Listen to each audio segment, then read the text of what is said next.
कि ये देश विरोधी लोग हैं, ये किसी के नहीं है, किसी धर्म मजहब के नहीं है, ये सिर्फ फिसाद कराना चाहते हैं। कहीं दंगा हो रहा है तो वहां चुप्पी साध जाएंगे, बोलेंगे नहीं, हक की बात नहीं करेंगे, तो ये लड़ाने भिड़ाने की बात करेंगे। ये तो सिर्फ देश के ही खिलाफ हमेशा बात करेंगे। अगर हम इनसे कहेंगे धारा 370 भाई क्यों लाएंगे आप, धारा 370 हटने से कश्मीर में एक तो हमें कोई भी, हम जाकर के जमीन खरीद सकते हैं, वहां हम रह सकते हैं, हम व्यापार कर सकते हैं।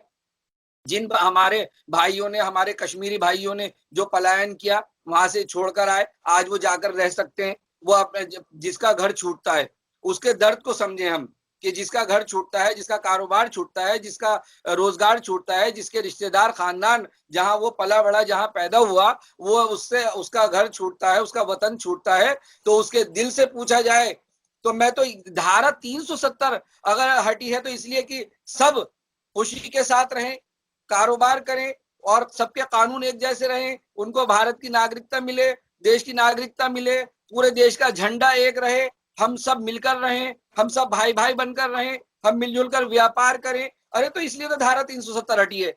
लेकिन लगा करके क्या मैसेज देना चाहते हो? क्या देश को आप बर्बाद करना चाहते हो? धारा 370 ये इन्होंने लोगों को, हमारे देश के लोग बहुत सीधे साधे हैं और ज्यादातर कम पढ़े लिखे गरीब हैं और उनको समझ विचारों को है नहीं। जैसे कांग्रेस सरकार आज तक कहती आई, इनके पीछे पीछे साथ चलते चले जा रहे हैं और ये गलत सलत जैसे भी जो कुछ भी करते हैं इनके साथ साथ है और हमेशा ये तोड़ने की राजनीति करते हैं, भड़काने की राजनीति करते हैं, उल्टे सीधे बयानबाजी की राजनीति करते हैं। ये तो इस तरह के हैं कि इन्होंने, आपने देखा होगा कि महामारी में भी इन्होंने जनता को नहीं छोड़ा। वहां पर भी इन्होंने, वहां गांवों में कह दिया कि ये वैक्सीन जो है भारतीय जनता पार्टी की है, ये वैक्सीन अगर लगाओगे तो मर जाओगे, और उन लोगों ने वैक्सीन नहीं लगवाई, हजारों की जान चली गई। तो ये इस तरह के हैं, ये लोगों के मारने का काम करते हैं, ये लोगों को जनता से बिछाड़ने का काम करते हैं, ये दंगों का काम करते हैं। और जैसे वहां कश्मीर में 370 धारा हटने के बाद पत्थरबाजी खत्म हो गई, टेररिस्ट कम हो गए, वहां व्यापार चल पड़ा, जनता खुश हो गई, वहां पर उनको नागरिकता मिल गई, वहां हमारे भारत देश का झंडा लग गया, सुप्रीम कोर्ट, हमारा जो कोर्ट है, अदालतें सब एक हो गई। ये चाहते हैं वहां पर अलग थलग करके और उल्टा सीधा राजपाट करते रहें और देश का नुकसान करते रहें, और कैसे भी करके हम भारत देश में और अपना यहाँ पर हम अपनी सरकार बना लें। तो ये जो दिग्विजय सिंह जी जो बयान दे रहे हैं, इनको शर्म आनी चाहिए। ये नहीं चाहते कि धारा 370 हटने के बाद क्या होना है। धारा 370 किस लिए हटी? अरे एक देश को, पूरे देश को, पूरी दुनिया को एक मैसेज गया कि कश्मीर, जम्मू कश्मीर हमारा है और हमने उसको अपनाया। भारत देश ने सारे उसको वही कानून और अपने सीने से लगाया। अमित शाह जी जब गृह मंत्री थे, आपने फौरन, जब धारा 370 हटी तो फौरन कहा कि जम्मू कश्मीर हमारा है, हमारे भारत देश का हिस्सा है, हमारा स्टेट है। लेकिन इनको ये बात हजम नहीं हो रही है। तो ये कांग्रेस की हमेशा से यही वाली नीति रही। देखिए, अगर हम सन 90 की बात करें तो वहां इतना बुरा हाल कांग्रेस ने किया था कश्मीर के अंदर कि बस हम आपको क्या बताएं। लेकिन जैसे भारतीय जनता पार्टी की सरकार आई और अटल बिहारी वाजपेयी जी बैठे, वहां के हालात सुधरने शुरू हो गए। वहां पर ये कांग्रेस जो है, ये सिर्फ देश की दुश्मन और जनता की दुश्मन, ये किसी की नहीं। और ये एक, मैं तो ये कहूंगा कि नमक हरामी है ये, कि जिस देश का हम नमक खाते हैं और उस देश से हम गद्दारी करें। और ये इस तरह के लोग किसी के नहीं हो सकते, कभी भी देश हित की बात नहीं कर सकते। इनको तो बहुत, मैं तो ये कहता हूं कि ऐसे लोगों के खिलाफ जो भी देशद्रोही बात करे और जो गलत बात करे, उसके खिलाफ FIR रजिस्टर्ड होनी चाहिए, उनको जेलों में डाल देना चाहिए। दोस्तों, स्वागत है आपका यूथ मीडिया टीवी पर। चर्चा करेंगे आज दिग्विजय सिंह के उस बयान पर जो एक पाकिस्तानी पत्रकार को इंटरव्यू देते हुए उन्होंने कहा कि हमारी सरकार बनती है तो हम 370 को दोबारा कश्मीर में लगाएंगे। और आखिरकार कांग्रेस पार्टी सिर्फ एक वोट बैंक को खुश करने के लिए कितना और नीचे गिरती चली जाएगी, इस पर चर्चा करेंगे मोहम्मद नासिर अंसारी अमरोही जी से कि वो किस तरीके से देखते हैं इस बयान को दिग्विजय सिंह के और क्या सोचते हैं। सर, कांग्रेस पार्टी के नेता हैं दिग्विजय सिंह, पाकिस्तान के पत्रकार को इंटरव्यू देते हुए कहते हैं कि हमारी सरकार बनेगी तो हम 370 दोबारा कश्मीर में लगाएंगे। किस तरीके से देखते हैं आप इसको? देखिए, जैसे दिग्विजय सिंह जी ने जो ये बयान दिया, ये बड़े अफसोस की बात है और ये देश के खिलाफ, जैसे 70 साल इन्होंने 370 धारा लगा करके रखी और जम्मू कश्मीर को भारत से दूर रखा। ये चाहते ही नहीं कि हमसे भारत जम्मू कश्मीर जो है हमारा हमसे मिलकर रहे, हम उसकी सपोर्ट करें, हम उसके पूरा ध्यान करें, उसको पूरे कानून के दायरे में रखें। ये जो है सिर्फ एक वोटों की राजनीति कर रहे हैं। इनको देश का जरा भी ख्याल नहीं है। दिग्विजय सिंह जी को सोचना चाहिए कि इस तरह के आप बयानबाजी आप कर रहे हैं, आपको शर्म आनी चाहिए। जब धारा 370 लगी, जब चीन को भी ऐतराज हुआ, पाकिस्तान को भी ऐतराज हुआ, जो चीन में सियाचिन जो लद्दाख में हमारी जगह 38,000 किलोमीटर वर्ग इन्होंने कांग्रेस सरकार ने उस टाइम अपनी हमारी भारत देश की जमीन खोदी। और ऐसे ही ये पाकिस्तान से जो बल्टिस्तान जगह हमारे पीओके में है, जो हमारी जगह उसने हथिया ली है कांग्रेस के टाइम से। तो ये जो है पाकिस्तान से और चीन से ये मिले हुए हैं, ये वहां से दोस्ती किए हुए हैं, ये वहां से फंड लिए हुए हैं। जिस तरह से दिग्विजय सिंह जी ने कहा, ये मैं नहीं समझता कि कश्मीर का उद्देश्य। जी सर, क्या कांग्रेस पार्टी दोबारा चाहती है कि कश्मीर के हालात वैसे ही हो जाए जो पहले हुआ करते थे, जहां पे देखा जाता था कि लगातार पत्थरबाजी होती थी, वहां के युवा सड़कों पर उतरकर सेना पर पत्थरबाजी करते थे? क्या कांग्रेस पार्टी दोबारा वही चाहती है? बिल्कुल यही चाहती है। ये कांग्रेस सरकार यही चाहती है कि वहां पर दंगे होते रहें, लोग आपस में लड़ते रहें, हमारे जो सुरक्षा कर्मी हैं, वो फौजी हमारे वो मरते रहें। सर एक चीज और है कि पाकिस्तान ने कल ही कश्मीर में आतंकी हमला करवाया और उसके बावजूद देखा जाता है कि कांग्रेस पार्टी के नेता पाकिस्तान के फेवर में बात करते हैं। जी बिल्कुल, ये पाकिस्तान तो हमेशा से हमला कराता रहता है, वो सीमा की हदें पार करता रहता है और हमारे फौजियों पे हमला करता रहता है, जबकि हमारे फौजी जो हैं बड़े बहादुरी के साथ उनको जवाब देते हैं। लेकिन ये कांग्रेस को शर्म आनी चाहिए कि ऐसा अभी हमला हुआ है और हमला होने के बाद फिर ये इस तरह की बात कर रहे हैं और पाकिस्तान की ये सपोर्ट की बात करते हैं, ये चीन की सपोर्ट की बात करते हैं। ये जो है सिर्फ देशद्रोह की बात करते हैं। देखिए, ये जो है बाहर के लोग हैं और ये हमेशा बाहर की बात करेंगे और ये हमारे देश में जो हमारे अपने जो देश के लोग हैं, जो यहाँ के हैं, वो वही एक देश हित की बात करेंगे। ये तो सिर्फ एक लड़ाने की राजनीति, देश के टुकड़े करने की राजनीति, लोगों से विदेशों से मिलने की राजनीति, अपने देश के खिलाफ बोलने की राजनीति। तो ये इनके मुद्दे हमेशा रहे हैं और बड़े अफसोस की बात के जो अभी हमारा कश्मीर में जो अभी पाकिस्तान ने हमला किया और उसके बाद भी कांग्रेस इस तरह की बयानबाजी कर रही है, ये बड़े दुख की बात है। जी सर, जो कश्मीर में हमला हुआ उसके बाद जो वहां की पूर्व मुख्यमंत्री हैं महबूबा मुफ्ती, वो भारत सरकार और सेना को इसका जिम्मेदार मानती हैं। सर किस तरीके से देखते, खाते इसी देश का और गुण गाते हैं पाकिस्तान का ये लोग?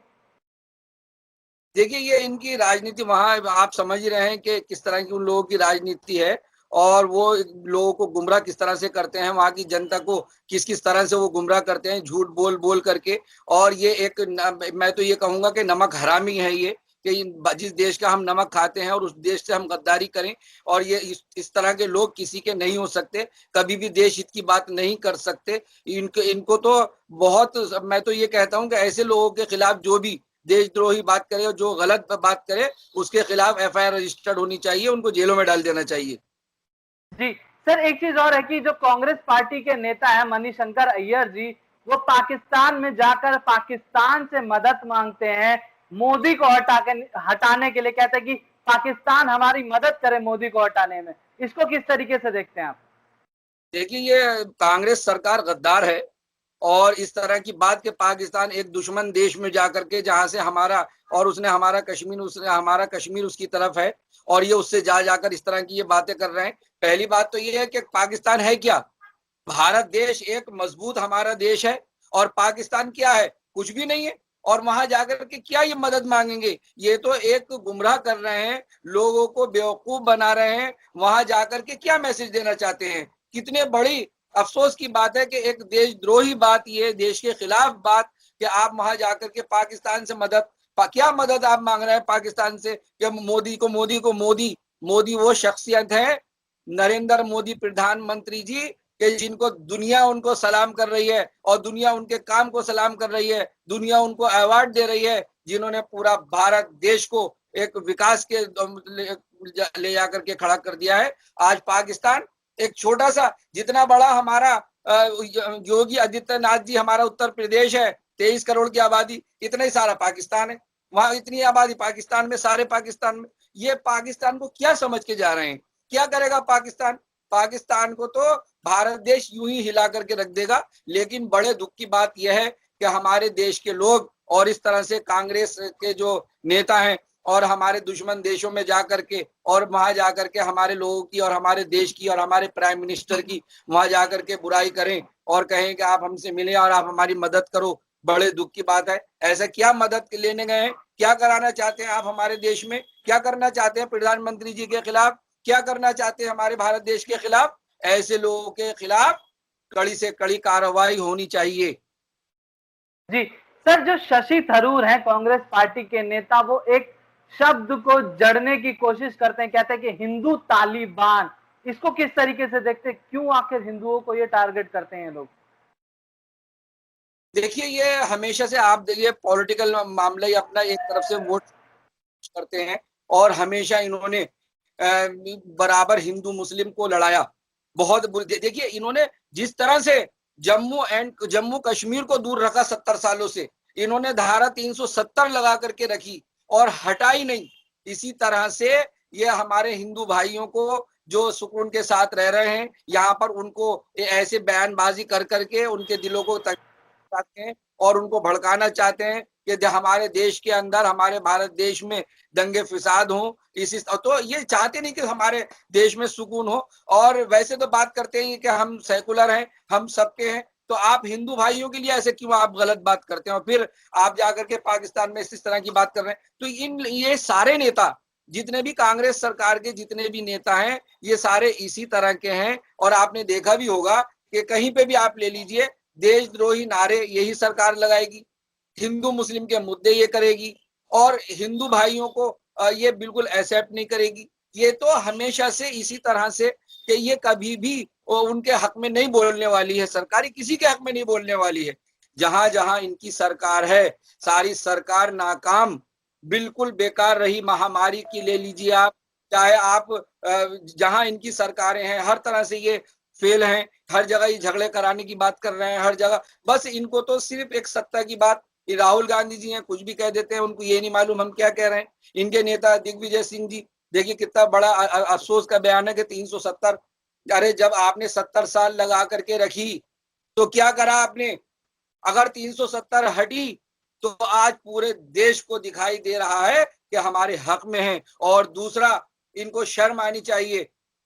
जैसे 370 धारा हटी है, फौरन चीन को एतराज हो गया, क्योंकि सियाचिन जो हमारे भारत देश का जो लद्दाख की, कश्मीर की जमीन जो उसने हड़प रखी है कांग्रेस की सरकार के टाइम में, ये इसी तरह चाहते हैं कि इसी तरह कर करके हम भारत देश को कम कर दें और टुकड़े कराने की राजनीति में ये लग गए हैं। इसी तरह से ही पाकिस्तान के हैं, ये जो हमारे पीओके में कश्मीर है, हमारे पाकिस्तान, वहां पर जो हमारा कश्मीर है, उस कश्मीर जो पाकिस्तान के पास है, ये चाहते हैं कि बस किसी भी तरह की बड़े उसकी बात है कि आपको पता है कि हमारा कश्मीर छीन रखा है और वहां पर हम जाकर मदद मांग रहे हैं। और क्यों मांग रहे हैं? और वो करेगा भी क्या? क्या है वो? क्या करेगा वो? कितनी बड़ी पावरफुल है और आप उसे मदद में क्या मदद करेगा वो? कुछ नहीं करने वाला। लेकिन आपकी असलियत जनता के सामने आ गई है। आप दिग्विजय सिंह जी, आप जो हैं देशद्रोही हैं, आप गलत बयानबाजी कर रहे हैं और इस तरह की राजनीति आप ना खेलें। मैं तो यही इनको, दिग्विजय सिंह जी को, कांग्रेस सरकार को मैसेज देना चाहता हूं कि राजनीति भी ऐसे करें कि जो देश हमारा खुशहाल रहे और हमारा देश एकजुट रहे और सभी धर्म जाति के लोग, सभी लोग हम यहाँ पर खुशहाल रहें और विकास की आप बात करें और इस तरह के देश को तोड़ने की बात ना करें।